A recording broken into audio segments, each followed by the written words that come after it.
Yes, that's right. Rise up out of bed. Good morning. Oh, it's turned into a real yawn now. So that was fake to begin with. It's not fake. Well, it was, but it wasn't a lie. Everything on this podcast is fake. I wasn't being dishonest. That was like a creative decision. Right. Would you call an actor fake? Yeah. You would? Yeah. Oh, well, no. Well, yeah, okay then. Well, I didn't know what, I guess. Characters aren't real. But what about something like Michael Sheen's performance in Apocalypse Now, where he's like crying on the ground, and like they're supposed to be like his. Is that Michael Sheen? It's Charlie Sheen. No. What's his dad's name? It's Michael Sheen. Michael Sheen. No. Martin Sheen. Michael Sheen's the one from Masters of Sex. He's not from Twilight. Sorry. Yeah. And he's like crying on the ground, and apparently there was actually He had a heart attack. He didn't have a heart attack. He did. What? Really? Yeah. Well, that was. Would you call that fake? Yes. Well, okay. Martin Sheen's just a real good actor. I don't know where I'm drawing the line here, man. I guess, yep, fine. It was a fake yawn, but it turned into a real yawn and became real. And like we when Uma Thurman killed Bill. What? Was that real? No, it was exactly. Beatrix Kiddo killed Bill. Uma Thurman played the character. Yeah. So it was fake. It didn't happen. Well, anyway, spoilers for Kill Bill. Welcome along to Film Franchise Fortnights, the only podcast Ever. where we... At all.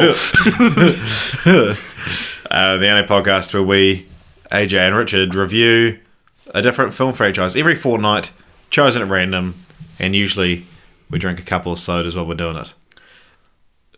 There's sodas on the table, but I'm not drinking any of them. There's sodas in my pocket. Are there actually?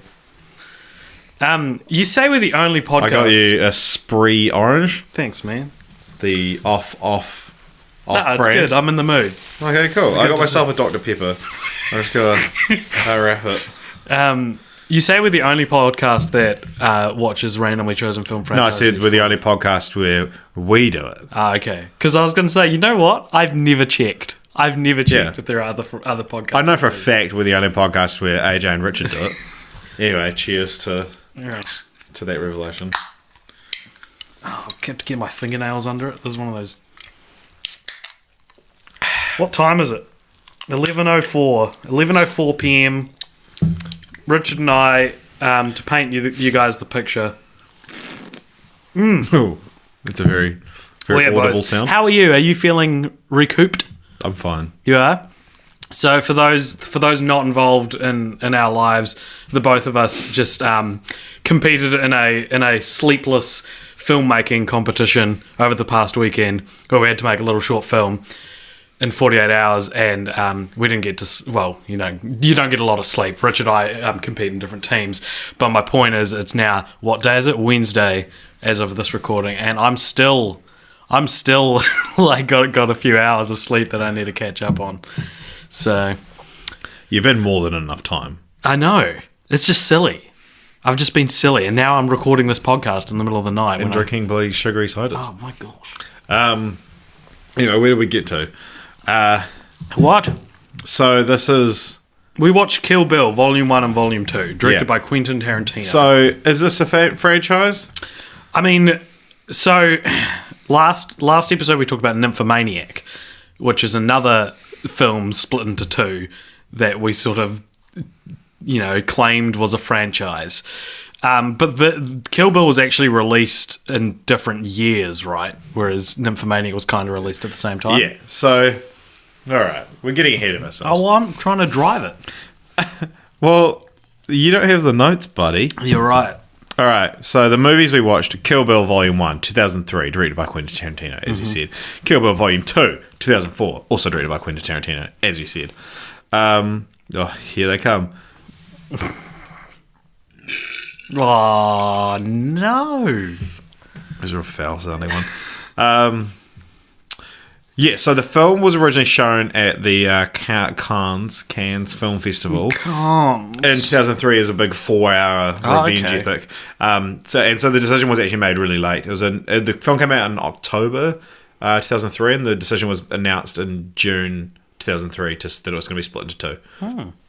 Which interestingly made the original teaser trailer, which was literally just like a couple of shots and said, in 2003, Uma Thurman will kill Bill.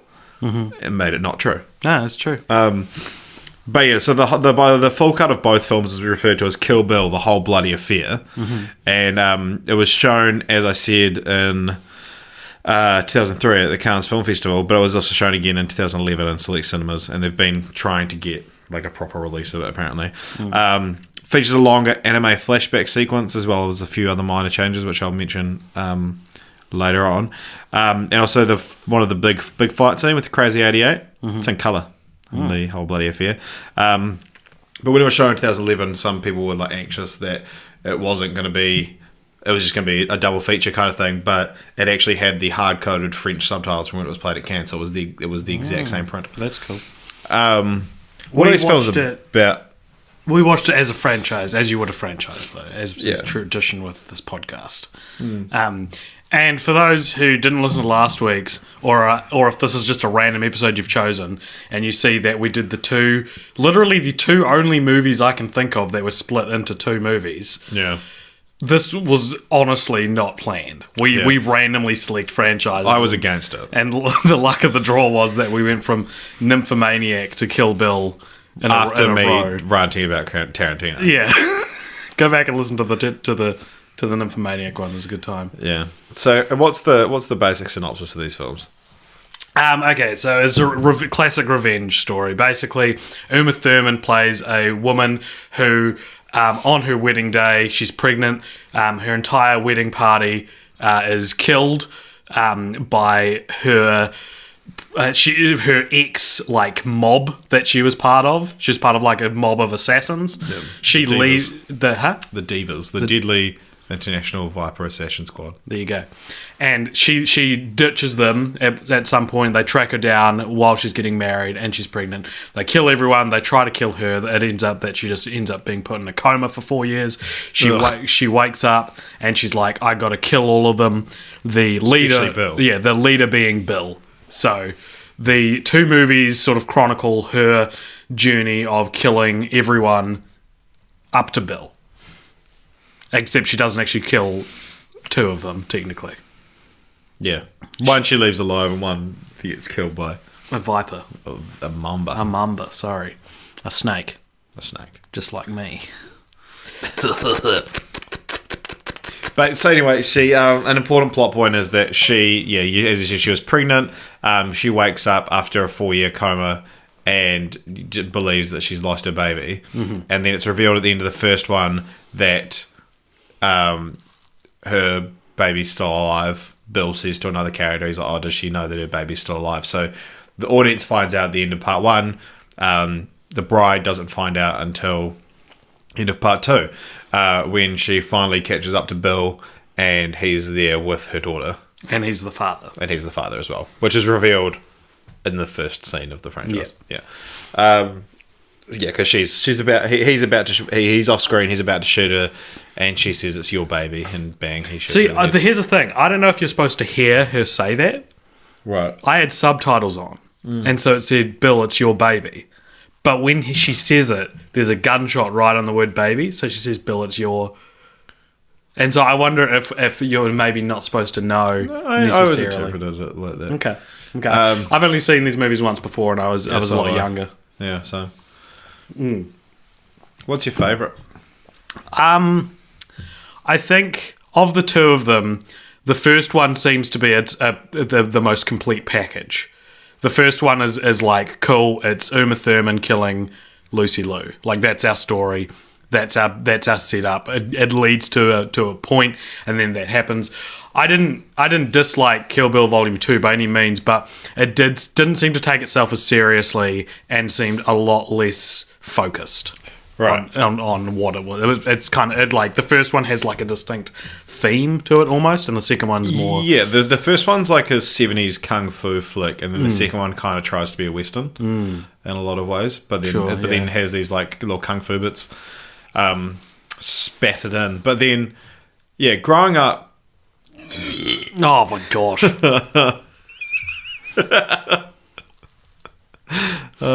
You're proud of you said no one's going to listen to this anymore. Growing up, I always like if you'd asked me a couple of weeks ago, I would have been like, yeah, I like the second one. Like, and I'd be like, and partly because I think I knew not many people thought that.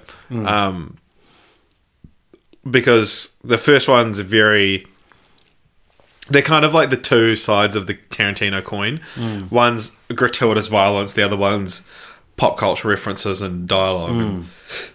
And I always kind of liked the second one. I thought it was real interesting, the dialogue and all that stuff. And then it's not that watching them again, it's not that I'm like, oh yeah, the violence is real cool. I actually just really enjoyed watching the first one. Whereas the second one is kind of a bit more easy to get distracted and enjoy. I mean, the second one's like 20-30 minutes longer as well. Right. But yeah, first one's just a really tight package. It's a really good movie. It's really like I spoiler alert, I was watching it on my phone. Quentin's listening to this and he's like, What do you mean you're watching on your phone? Quentin sounds like Igor apparently in my yeah, he like I feel like Quentin would hate that. Yeah. But yeah, like I was watching it for a bit and then I like we call him Quentin, like he's our friend. Just tapped the screen and like half an hour had passed and I didn't even realise, Yeah, they're not slow movies. Yeah. What I thought about these I had two kind of revelations watching these. One was like when people make fun of Tarantino, as we did actually last week. Yeah, more me than you. Yeah, the Tarantino, when you define like a list of Tarantino tropes, I feel like Kill Bill is where a lot of these tropes either came from or they're the melting pot of all these. Like, what I'm saying is I feel like this is the most Tarantino-y Tarantino movie. Yeah, because it's like the borrows from Yeah. Action flicks, 70s action flicks that he was obviously a fan of, as well as like the pop culture references and the dialogue. It's a heightened reality and things like that. Yeah. Whereas it was worth to compare that with something like Pulp Fiction, which is a lot more grounded and gritty. It's still like stylistic, but it's like they feel like real people, whereas people in Kill Bill talk like movie characters. Yeah, movie characters. Yeah, exactly. And the other thing I thought was like I had no. I mean, I guess I always knew, but like. I forgot how much comes from this movie. I forgot how many pop cultural things that we parody now and make reference to now. The as it like zooms on their face and goes red before they fight someone, and they like if you had said to me, "What is that from?" a week ago, I would have been like Kill Bill, but like I forgot. What's your point? I forgot it. It's like yeah, of course it comes from Kill Bill, but it would have been like I wouldn't see it and think of Kill Bill if it was parodied in something. But if someone was like, what's that from? I'll be like, oh yeah, Kill Bill. Like, right. Like it's such a thing now that I forgot it was from Kill Bill. And it's weird that these movies that I only really saw once when I think I was like 13 or 14 are actually real instilled in like what we make fun of now. Like almost, almost like how Indiana Jones running away from a boulder is like a popularly parodied moment it was, It's like the Kill Bill has a lot of those moments too. Even just the imagery of it is so iconic as well. Like the poster with her in the yellow like jumpsuit, not jumpsuit. What is it? Track Bruce suit. Lee. It's actually the same outfit Bruce Lee wore in his last film. Yeah. So what did you say your favorite was? I don't know if I have a favorite. They just feel like one movie. Like they feel like one movie with a distinct tonal shift. I think the first one's a better movie, but I don't know if I liked it more. Right. Well, yeah, it's interesting because the first one, just going off Rotten Tomatoes, the first one has an audience score of 85. No, sorry, a critic score of 85 and an audience score of 90. The second one has a critic score of 84 and a audience score of 89.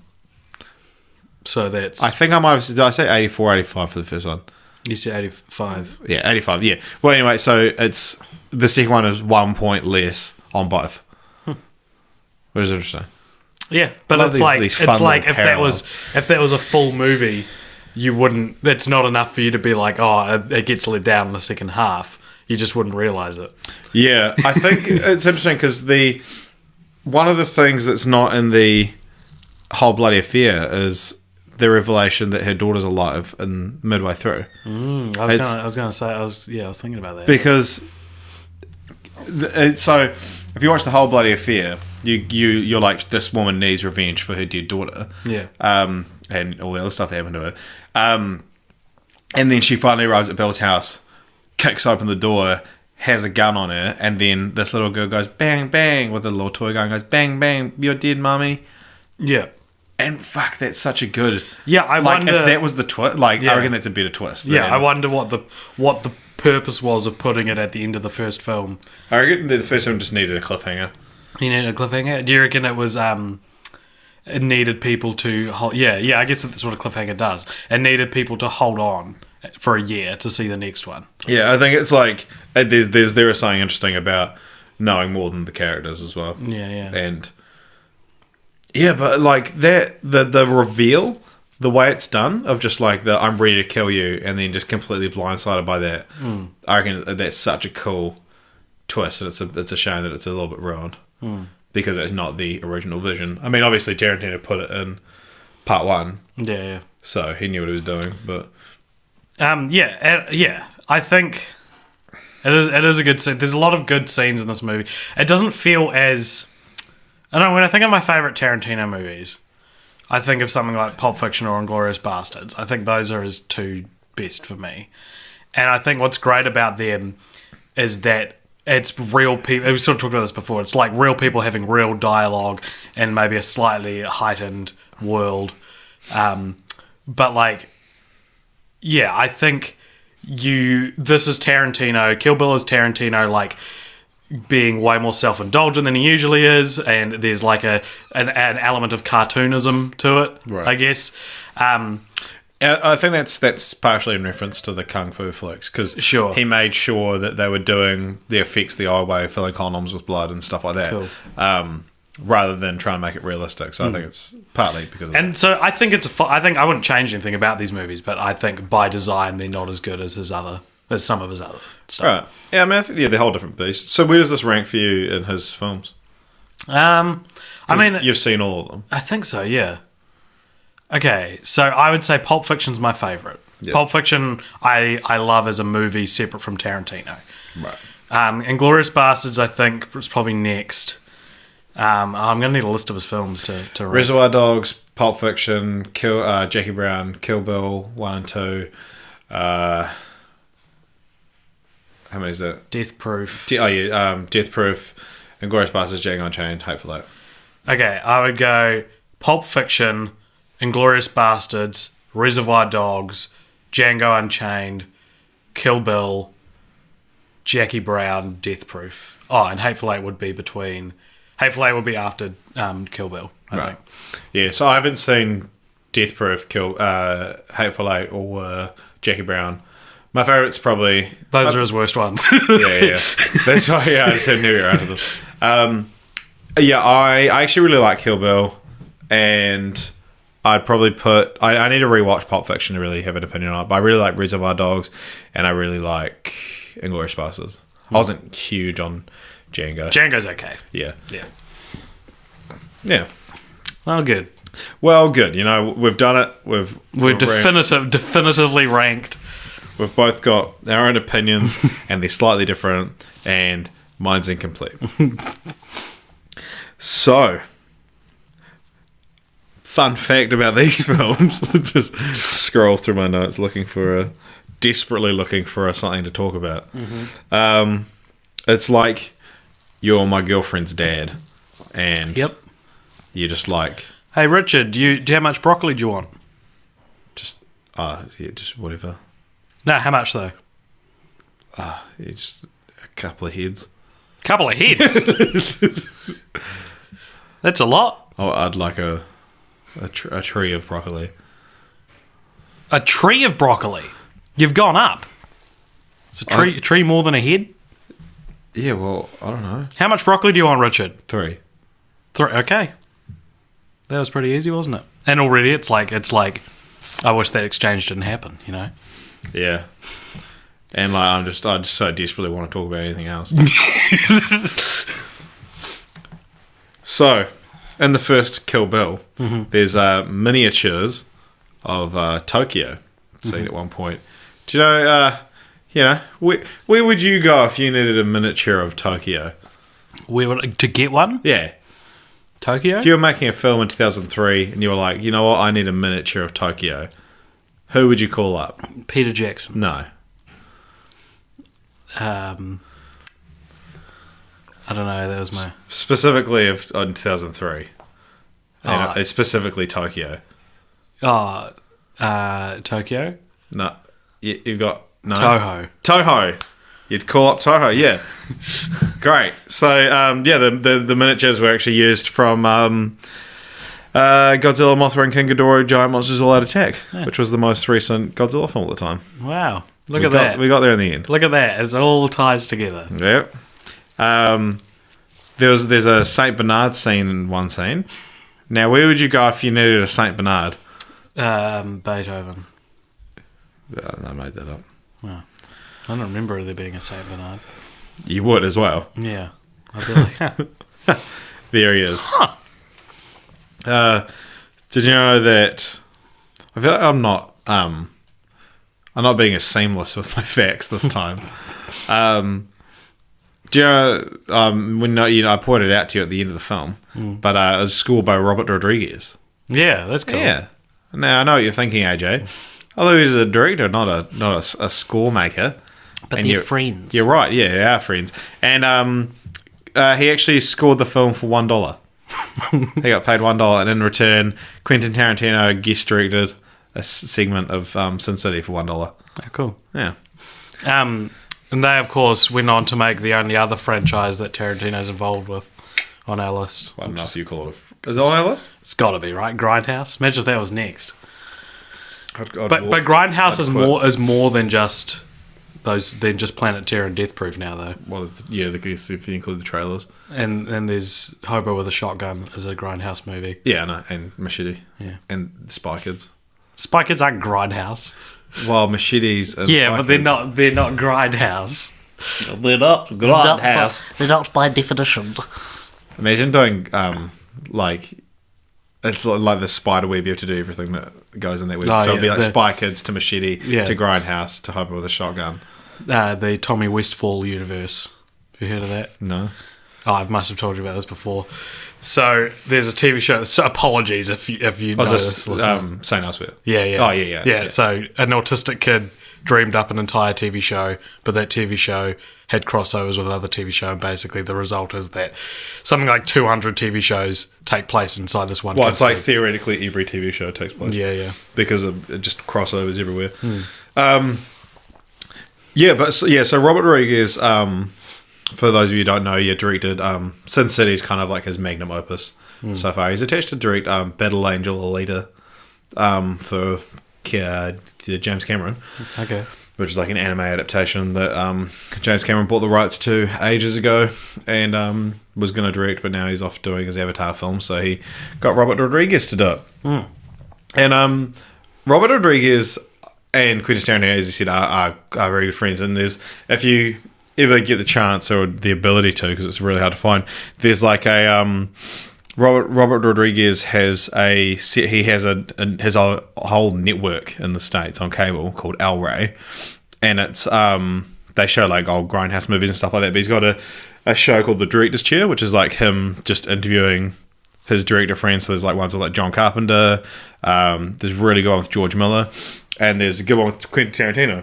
Oh, cool. And they have this like big long, it's like half hour to an hour chat, and it's really, Robert Rodriguez is like one of the most interesting filmmakers, I reckon, because like I read his book, Rebel Without a Crew, which is about how he made El Mariachi for like $6,000 and like $5,400 of that was spent on like the actual film reels. And turned into like, you know, one of Hollywood's like A-list directors for a while. Yeah. But yeah, he like writes, shoots, directs, cuts, and scores most of his films.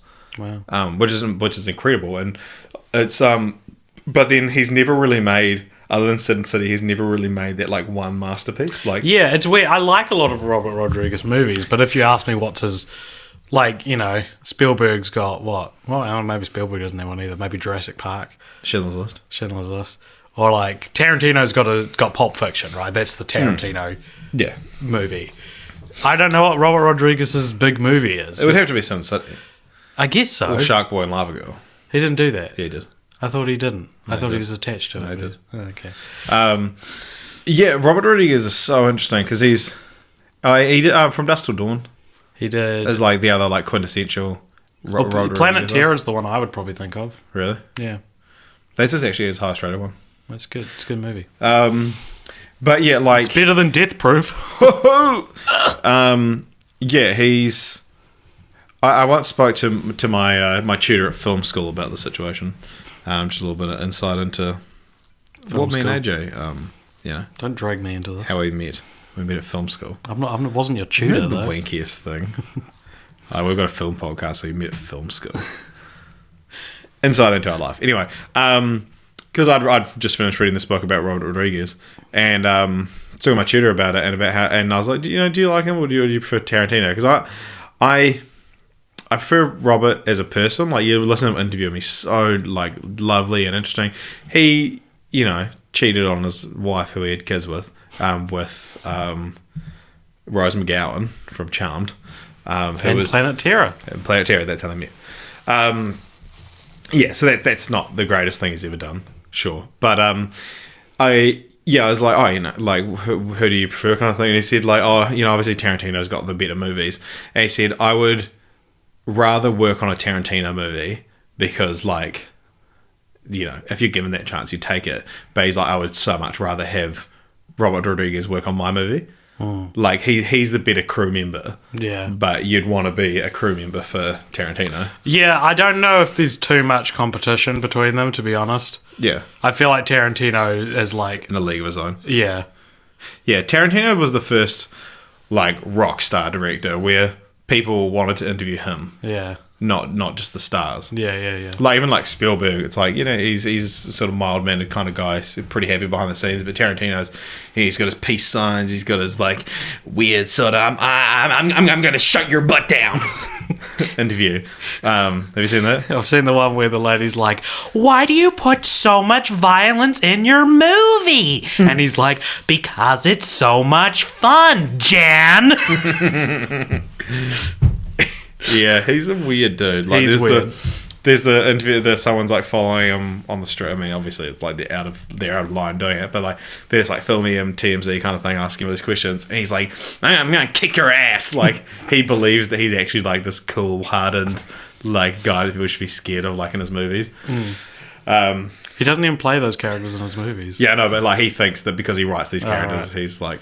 And there's a great interview with. Like the cast of Django Unchained, and it's like on a black network, and Tarantino like really desperately trying to be like, you know, gangster, Urban, and it's there's like Cracked did a video where it's like subtitled with like what everyone's thinking.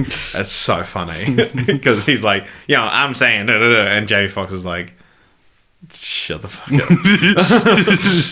up.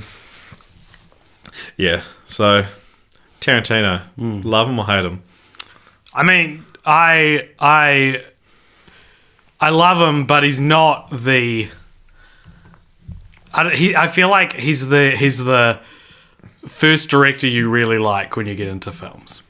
Yeah. That's the stigma with him. When you've advanced to level 6 like you and me have, like it's there was a facetious comment, by the way. I don't actually have levels in my mind, but you know what I'm saying. Like, yeah, you see, I saw a meme today that said when you watch 2 Tarantino films and a Wes Anderson movie, and it was like this guy being like, I'm an absolute film maniac, I love film. It's like, that's a perfect example of a director who... Yeah. Like, it's almost like, and this is, you know, almost borderline sexist comment, but I'd say that, like, guys watch, you know, like, get into films or like think they're into films because they watch Tarantino. Girls, it's because they watch Wes Anderson, specifically Moonrise Kingdom. That's a good way to put it. Yeah, like that's when you're like, oh my god, I'm such a nerd kind of people. Yeah. When it's like, I'm such a film geek, is because girls it's Wes Anderson, specifically Moonrise Kingdom. Boys it's Tarantino. I was talking to a guy once who I'd just met. I can't remember where I was, but I think I was at like a camp or something, and he found out that I'm into movies and sort of, have a film studies, studied film and stuff like that. And he was like, oh, what directors do you like? And like you and I probably you wouldn't have an answer for that question, would you? Who's your favourite director? It's like, I just don't really think about it like that. Like I have directors I like. But I've transcended beyond thinking like that. No, I didn't want it to come off that way. No, I don't know. It's just it's like asking me what my favorite color is. It's like, well, directors have good movies and bad movies, you know. There are good shades of all colors and bad shades of all colors. And so I was sort of like, when I was a kid, I always used to say I like Danny Boyle. So I was like, I guess I'm a fan of Danny Boyle. And he was like, and he looked at me and he was like, oh man, I know it's such a cliche, but I just love Tarantino.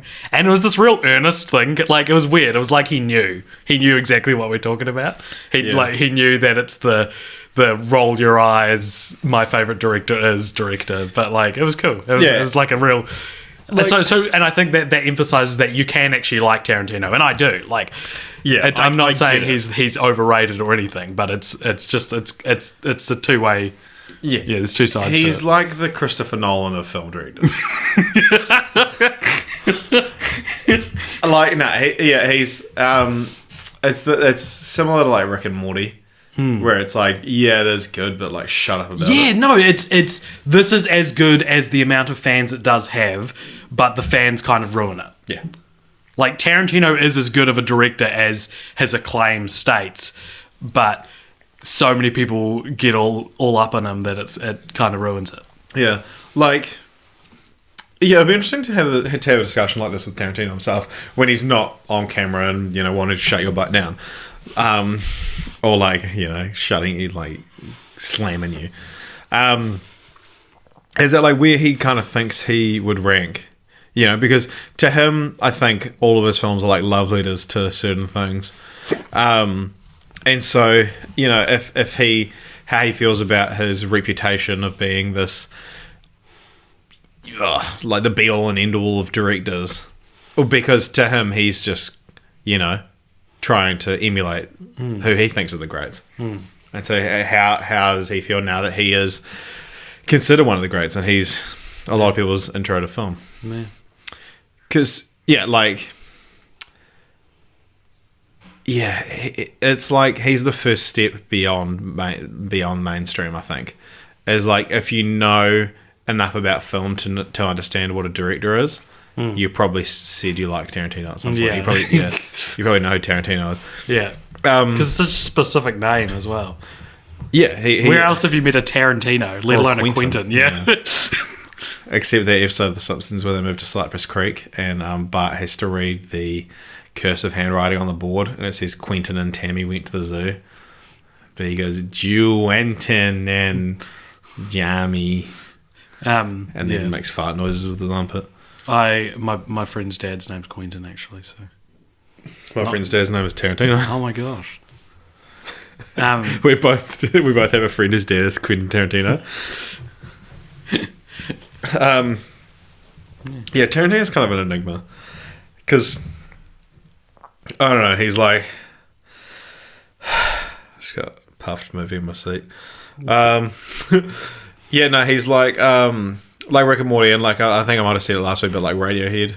Oh yeah. But I feel like there are definitely fans of Tarantino, whereas I don't think Radiohead has any fans. I think people just say that they're fans of Radiohead.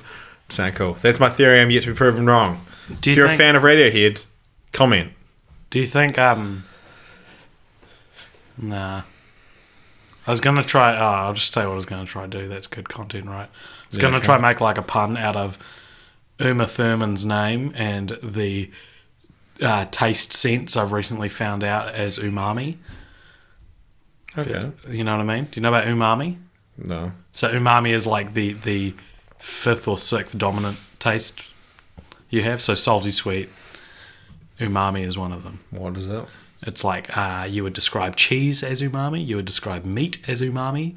Right. Like a real Moorish, Like savoury. No, not dairy. Like a savoury. Like salt. Not salty, though. Just savoury. Okay. Like Marmite is like the extreme version of umami. Okay. Speaking of umami, which sounds like a kind of sushi, it's an interesting thing. So, Umami Thurman. you did it. You pulled it off against all odds. There's an interesting thing I read that the bride goes to Okinawa in Japan to get a sword from Hattori Hanzo, who's retired, doesn't make swords anymore, and he says he just has a little sushi shop. It's interesting. Apparently, Okinawa is like widely considered to be the worst place in Japan to get sushi. So it's a good idea for him to set up a sushi shop there because he's not going to get bothered. Yeah. Because no one wants to buy sushi in Okinawa. It's apparently also, I was told this by the person I was watching Kill Bill Volume 1 with last night, that Japanese steel is actually the worst steel. And so he makes her a sword, and it's supposed to be like, the Japanese steel, and apparently Japanese steel is real bad, but maybe that's not true. But, Well, I mean, whether or not Japanese steel, I think it's Hanzo steel is the best. True. There's one scene I really liked in this movie, apart from that one. The scene when she meets Hanzo is real cool. Yeah. But I really like when she kills Bill. Oh yeah. Spoilers. Sorry, spoilers for Kill Bill. And she does something called the 5-finger death punch or something like that. No, that's a band. No, 5-finger death. That's the 5-point palm exploding heart technique. Okay, so she like pricks his chest 5 times, and it means I that got that wrong, but yeah. it means that when he takes 5 steps, his heart will explode. And he does it, and she does it, and he's like, "Oh, you've got me." And then they just have this real like kind of heart to heart moment. Yeah. And it was real like, man, Where he's like, you were my favourite person, but you can sometimes be a massive C word. yeah. And it was real sweet. It was like this is that realism that none of the rest of the movie kind of shies away from, which is fine. But it's like, it's this cool little tender moment of like someone you love and hate at the same time. Yeah, they genuinely do love each other. Yeah. But they also hate each other for various reasons. Yeah, no, yeah. Namely, he tried to murder her. Yeah. Water under the bridge, am I right? Yeah, I'm glad you brought it up, actually, because I was going to mention that as well.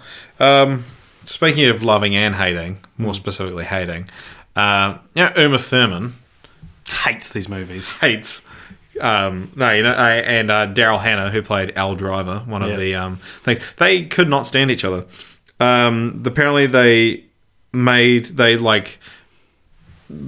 effort to talk to like hotel and cinema staff to make sure that they would not have to see each other during any press for these movies. Wow. Because they just like couldn't stand each other. They were like, they ordered to have separate areas from each other at the like premieres after party, and they won Best Fight at the 2005 MTV Movie Awards, and only Daryl Hannah attended. And Uma Thurman collected the award for Best Fight a year earlier for one of her fights in Kill Bill Volume 1. But yeah, they did not like each other. Strange. Wonder why. We're like finding out that two people hate each other that much. It's like one of you has to be an asshole. Yeah. Yeah, something had to have happened. Yeah. And I'm calling it on Daryl Hannah because she's in less of the movie than Uma Thurman. So therefore Uma Thurman would be around more people who haven't outspokenly said they hated her. Yeah, true. Well, to be fair, before sunset, with the, for those who haven't seen it, before sunrise, before sunset, before midnight, is a trilogy of movies about Ethan Hawke and Julie Delpy, their romance blossoming with 9-year intervals between the films. The second one is about Ethan Hawke leaving a marriage, and he was married to Uma Thurman at the time, and was going through a divorce with Uma Thurman, and it's quite heavily based on that. So, maybe she's not another perfect. strike against Uma Thurman. And I know so little about Daryl Hannah to like find any other strikes against her. Yeah, but yeah, so that's quite interesting. That because it was very canon, and I almost want to say that like Uma Thurman sued or something like that. You have to fact check that. Let's just say it, man. Uma Thurman sued Ethan Hawke for defamation. Oh my gosh. I know. What a fact. What a real thing that happened. Yeah, it was because that was all a very personal move for them to write. Leave a comment below. Are you Team Thurman or Team Hannah? Or Team Hawke. I'm Team Hawke. I love Ethan Hawke. Yeah, I just want to be Team Hawke, though. Yeah, it's the coolest one. What's a Hawke? Yeah. What's a Thurman? Sounds like a thermos. What's a Hannah? Team Thermos. Umami Thermos. It's where you keep your cheese the same temperature. Or your meat. Or Marmite. Yeah, well, Marmite would be the ultimate example.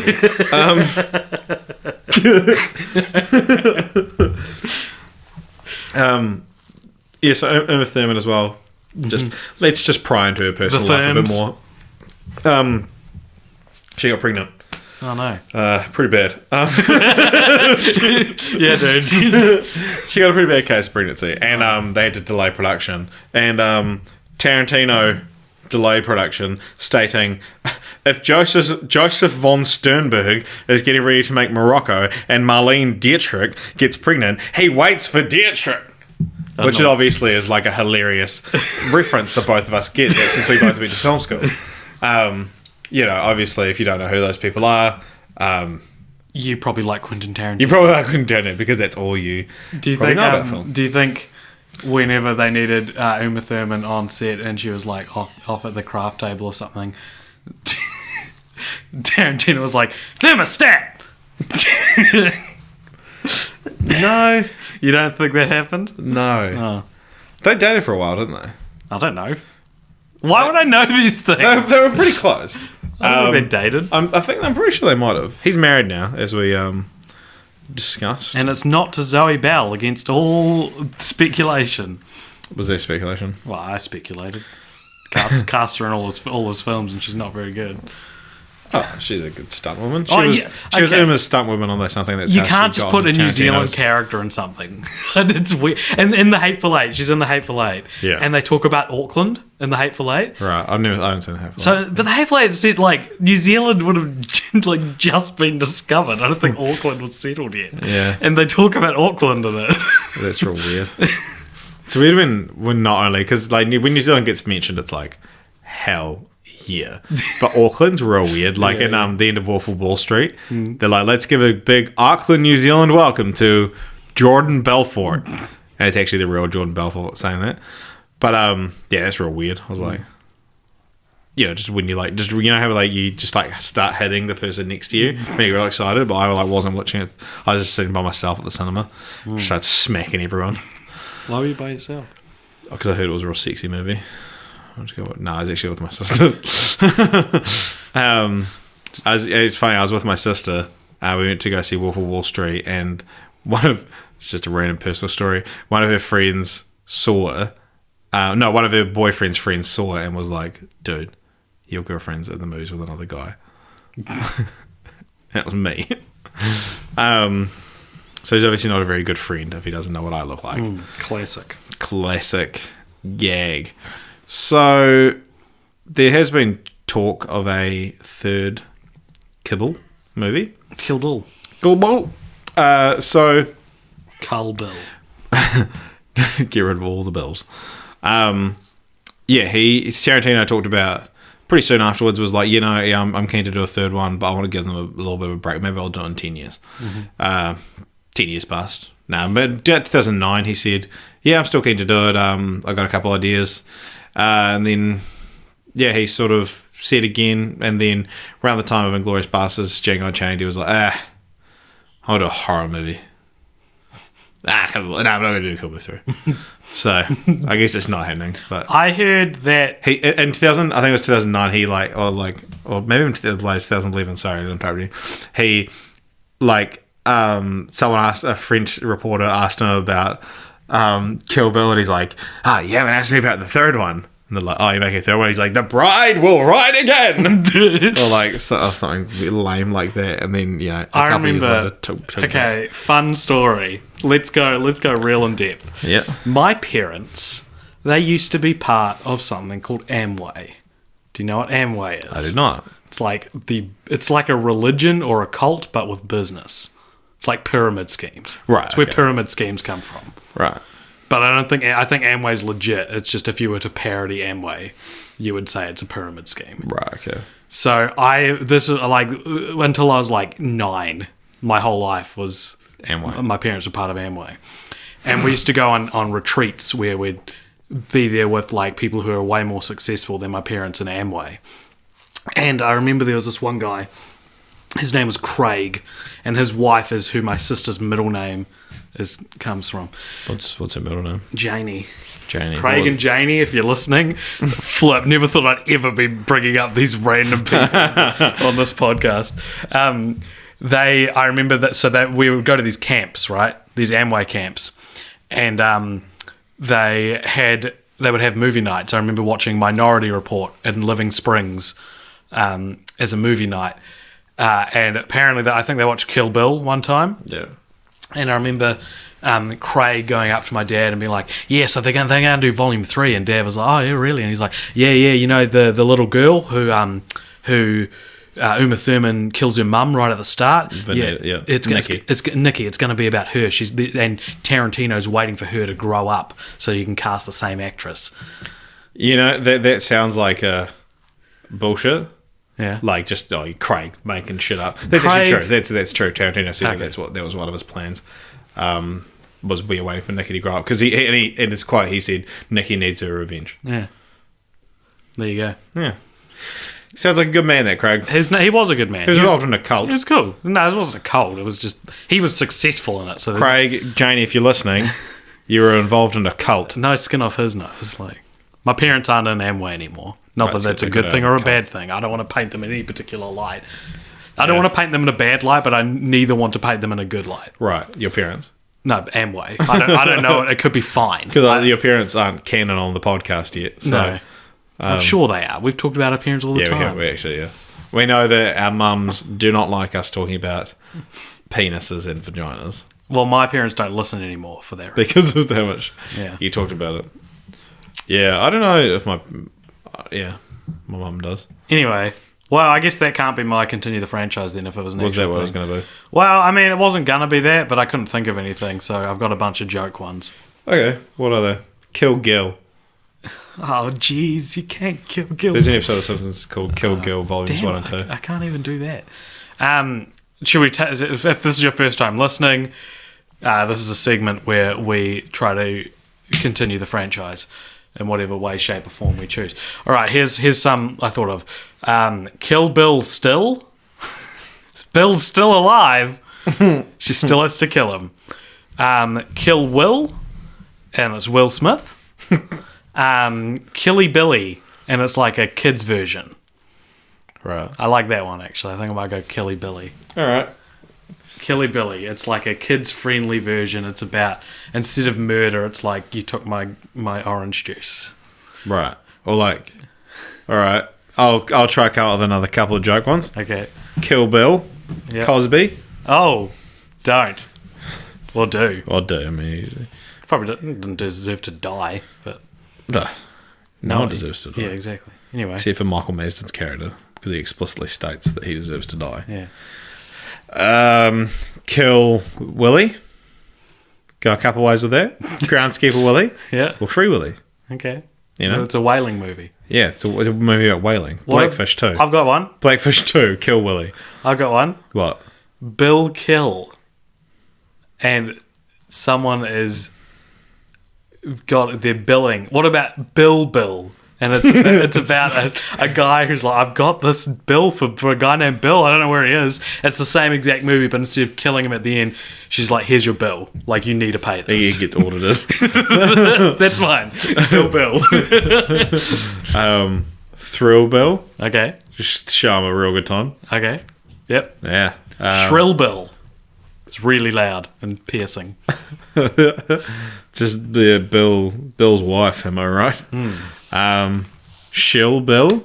Mm-hmm. You know, just trying real hard to sell Bill. Still Bill. You know, after all these years. Finding Bill. Bill in real life. 16 candles. What? 16 candles. But why is it Campbell's? Campbell's. Oh, right. Campbell's soup. Do you have a actual idea, or do you not? I was going to go with one of the loose threads because there's some merit in seeing the bride and BB again. Do you think maybe if it's Nikki's story? So Nikki is the daughter of the first person that you see. First of the vipers that she kills. Yeah. Vanita Green. Vivica A. Fox. So do you think you could do a Kill Bill sequel where it's Nikki chasing the bride? Kill Kiddo. Kill Kiddo. Well, you'd call it Kill Bill Volume 3. Why not? Sure. But then what if there's Kill Bill Volume 4 where it's BB chasing down Nikki for killing her mum? And it's just this BB is Uma Thurman's daughter in the movie. Imagine if it's that, and it's just this eternal depressing cycle of killing each other for revenge, and it all stems from Bill. Grill Bill. Bill burgers. Brill Bill. Brill. Like brilliant. Like Bill does a great job. That's Brill Bill. It's just called Bill does a great job. There's a sequel to Kill Bill. Bob the Builder. Bob the Kill Builder. Oh, no. Yeah. All right. Kill Krill. Kill Bill the Krill. Will and Bill the Krill from Happy Feet. Yes. Kill Bill the Krill from Happy Feet. Man, they were the best part of that movie. I haven't thought about Happy Feet 2 in months. I've thought about Happy Feet, but Happy Feet 2 hasn't crossed my mind at all, except for the random times we've been like sitting in the lounge and I've gone, I'm the poofin, and I've gotten the poof. So I have thought about Happy Feet 2. Yeah. Almost every day. Kill Silly Billy. It's the sequel to Kill Kelly Billy. All right, I'm done with these. And that draws Continue franchise to close. Once again. It's hard. No, listen, it's hard when there's... shut up. When there's already like a bunch of legitimate pitches out there for the series, I guess. That we're not going to talk about, apparently. Who would you have cast as Bill? I thought it was fine. Yeah? Because originally Warren Beatty was written with Warren Beatty in mind. But of course he... That's the La La He Land read the guy, wrong right? script. No, he turned it down. The character was originally like a retired James Bond kind of character. And he turned it down and said, you should give it to David Carradine. And he did. And the character was kind of molded around him because he was like he was in a lot of kung fu films, and so it was kind of made to this like kung fu retired cowboy kind of thing. But yeah, speaking of David Carradine, do we is it disrespectful to talk about the circumstances of his death? Because I feel like you can't talk about him without it.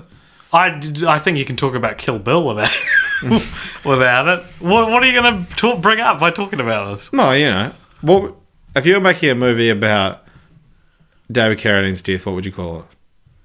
Oh, you've got a plan, haven't you? Die Hard. All right. David Carradine died from autoerotic asphyxiation in a hotel room in Thailand. Which is the same way that Mulder in the X-Files will die, according to the episode when they meet a guy who can tell you how you're going to die. Funny. That's not that funny. So basically when you choke yourself while you masturbate, gives you... Why are we going here? This is so unnecessary. Well, look, okay, if any of our fans out there... They were like, they talked about Kill Bill, but they didn't talk about David Carradine. What is fixing? Any of our fans out there, give yourself a bit of a chokey when you're doing the chokey. No, I'm giving a PSA. Should we wrap this up? Just look, be careful, all right? It smells like cat food all of a sudden. Have a friend It smells very umami all of a sudden. You need to have, I think... This is like if you're doing this kind of thing, you need to. I know what you're trying to do. You're trying to change the subject. No, I don't. About why your room smells to like cat food. Do you smell it? It's your room, dude. But it just came out of nowhere all of a sudden. Well, I don't know. Maybe I can't smell anything. Maybe our flatmate gave it the cat food. Probably. This is the most reasonable. Anyway, what I'm saying is, if you're into autoerotic asphyxiation, you need to have a friend who you're okay with seeing you naked, and be like, dude, I'm going to do it. If you don't hear from me in 20 minutes, come around to my house, put some clothes on me, write a suicide note, and like don't tell people I was jerking off. I'm not comfortable with anyone seeing me naked, so I just probably won't autoerotic asphyxiate myself. Well, obviously that's the safest thing to do, but everyone's got their kinks, and I'm not going to shame. Did that come out of nowhere? AJ, I can't smell anything. You can't? Okay, good. Just me then. I just have a brain tumour. Fine. It's real strong on this side of the room. Well, it's not at all strong on this side of the room. It's very umami. All right, let's do franchise roulette. All right, you want me to pull up a random number? Yep. So Rich is going to give me a number, and we have a Google Doc of 315 franchises, film franchises, and we're going to roll a number, and whatever number it is the one we're going to watch next fortnight. All right. It's a big one. 257. 257 is... Better be fucking 2 film franchise. It's been split. It's 1 film being split, isn't it? It's not 1 film being split, but it is a 2 film franchise. What? What are you looking at? It's not my fault. You're the one who rolled the number. Yeah, but these shouldn't even be on the list because they're not even fucking franchises. Do you know what's funny is the one above it is Death Note. Imagine if we got Death Note. Death Note. The new one just came out. I watched it 2 nights ago. We're not doing Death Note, Richard. We're doing Monsters, Inc. /University. This is the second year is very much of what'll happen in the third year that we'll get no 2 film franchises. That'll be what happens. I have nothing to say. I'm not excited. Why? They're good movies. Yeah, but whatever. It looks like you're mad at me. I haven't done anything wrong. Yeah, but I don't know. What was the number? 257, yeah. right? Yep. Monsters, Inc. Monsters University. Yeah. Well, I hope you're excited, listener. We tried to put a good show on for you here. Yeah, I don't know. It's just always annoying that it's like we end up not watching them until like three days past the due date, Right. But I feel guilty watching any other films in that time, and then it's just and then we record, and then if we just watch them this weekend, then it's like, oh cool, we'll wait 2 weeks to get another one. Wait, are we behind schedule? Yeah, Are we really? it'll be about 3 days. Oh, that sucks. I'm sorry. Like the franchise, the Fortnite I part. begged you to watch Kill Bill 2 weeks ago. I said, it was like a Saturday night, we had nothing to do. It was like 7 o'clock, and I was like, should we watch Kill Bill? And you're like, nah, dude, I'm not feeling it tonight. Wasn't that with Nymphomaniac? Nah. I don't remember doing I think we did it with both. No, we didn't. We couldn't do it with Kill Bill because we were busy. We had 48 hours on and stuff. No, the weekend before. Because I knew it was coming Well, up. tell you what, we can watch Monsters, Inc. right now if you want. Get a head start. I'd love to. All right, thank you very much for listening. If you like this, check out Cult Poptra on all the other platforms. I updated the website. Yeah, just been The updated. website's updated for the first time in a year. If you go there, it is now designed so it never has to be updated again. That's basically so we can keep the domain name. Or we always had the domain name, but just in case, I don't want someone else to come up with this sweet name for their vlog company and then be like, more popular. yeah, so we've got the website. So even if you get more popular than us, if You go can to have the Gmail. cultpopture.com, it'll be us. So But check if you that out email if you want. cultpopture@gmail.com, it'll be them. No, I don't know what happens with that email, eh? Well, no, if this hypothetical Yeah. people can cult popture. But yeah, we're on Facebook, we're on YouTube, SoundCloud, iTunes. Please rate and review us on iTunes. That's how you get people seeing that we exist. Any final words? Richard? How do I look? Goodbye, everybody. There's a Kill Bill reference. That's his last words. Oh, right. So What did she say? she says you look like you're ready. Yeah, you do. You look like you're ready, Richard. Thanks. All right. Goodbye, everybody. Fucking wasting my references. Son of a bitch.